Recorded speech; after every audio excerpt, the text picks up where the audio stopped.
लेकिन आगे बढ़ते हैं। ट्रंप के टैरिफ टेरर के बीच वाणिज्य मंत्री पीयूष गोयल अमेरिका दौरे पर है, जिसमें भारत और अमेरिका के बीच द्विपक्षीय व्यापार समझौते पर बातचीत हो सकती है। वाणिज्य मंत्री की इस यात्रा पर और जानकारी देने के लिए हमारे साथ हमारे सहयोगी सुमित चतुर्वेदी जुड़ चुके हैं। सुमित, बताएं किस तरह के डील्स और किस तरह की बातचीत हो सकती है इस मुलाकात में। भारत के उद्योग मंत्री पीयूष गोयल की यात्रा जो है अमेरिका को शुरू हो चुकी है। ये यात्रा इस वक्त आ रही है जब दोनों देशों के बीच जो ट्रेड के जो रिश्ते हैं वो काफ़ी नाजुक दौर से गुजर रहे हैं। अमेरिकन राष्ट्रपति ट्रंप ने पहले ही अंदेशा दिया है कि भारत पर रेसिप्रोकल टैरिफ लगाए जा सकते हैं, क्योंकि जो ट्रेड डेफिसिट है वो भारत के फेवर में है। अभी लगभग $70 बिलियन का निर्यात करता है भारत अमेरिका को, और अगर बात करें और दूसरे देशों को तो चाइना से उसका ट्रेड डेफिसिट चाइना के फेवर में है। एक एग्जाम्पल है। और इस वक्त जब दौरा हो रहा है पीयूष गोयल का, जो मुक्त व्यापार समझौता है वो भारत का काफ़ी और देशों से बातचीत चल रही है, यूके से, ईयू से, पर अमेरिका भी ट्रेड डील से बातचीत चल रही है। इसलिए ये दौरा बहुत इंपॉर्टेंट हो जाता है। भारत अगर रिपोर्ट्स की माने तो काफ़ी चीज़ों पे कंसेशन दे सकता है अमेरिका को, ताकि उसका निर्यात जो है अमेरिका का भारत की तरफ बढ़े।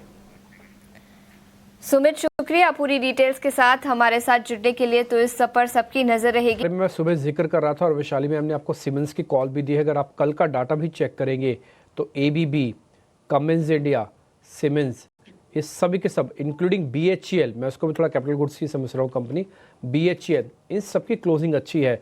अगर आप इन सारे चार्ट्स को रेट्स को फायर करेंगे तो जो लास्ट वाला जहाँ पे नीचे 3 मार्च लिखा है वहाँ पर आपको हर जगह ग्रीन दिखेगा।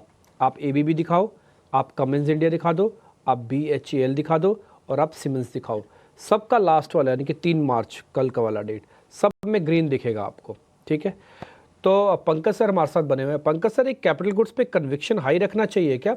कल हमारे रिपोर्टर बता रहे थे कि जो रुके हुए पैसे हैं वो आप खर्च करो। सरकार ये कह रही है कि भाई कैपेक्स बढ़ाओ। पिछली बार इलेक्शंस की वजह से पिछले साल कैपेक्स अच्छे से हो नहीं पाया था, तो इस बार बजट के बाद अनुमति मिली और कैपेक्स को और तेज़ी से बढ़ाने की बात की है। तो ये कैपिटल गुड्स कंपनीज थोड़ी ठीक हो सकती हैं क्या? तो देखिए डिम्पी जी, ओवरऑल नियर टर्म वीकनेस में रूल आउट नहीं करता, बट कैपिटल एक्सपेंडिचर करना हमारे पास में चॉइस नहीं है। आई थिंक सरकार, अगर आप इतनी यंग पॉपुलेशन कैरी कर रहे हैं तो कहीं ना कहीं कैपिटल एक्सपेंडिचर आपको करना ही पड़ेगा। कंजम्पशन की तरफ हालांकि मार्केट को लगता है कि वहां पे चीजें बेहतर हो सकती, बट मेरे हिसाब से structurally capex as a theme अगले 5-7 साल के लिए बिल्कुल रेलेवेंट रहने वाली है, क्योंकि आपको इतने सारे नौजवानों को नौकरियां देनी, तो केपेक्स एज अ थीम रहने वाली है।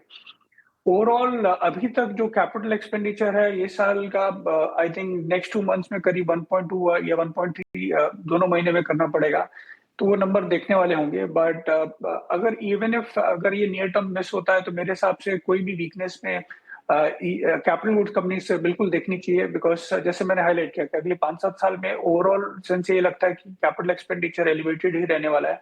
हालांकि अभी जैसे आप नियर टर्म में देखेंगे कि प्राइवेट सेक्टर केपेक्स शायद इतनी जल्दी पिकअप ना हो, क्योंकि ओवरऑल टैरिफ वॉर में काफी चांसेस है कि प्राइवेट सेक्टर थोड़ा कॉशियस हो जाए।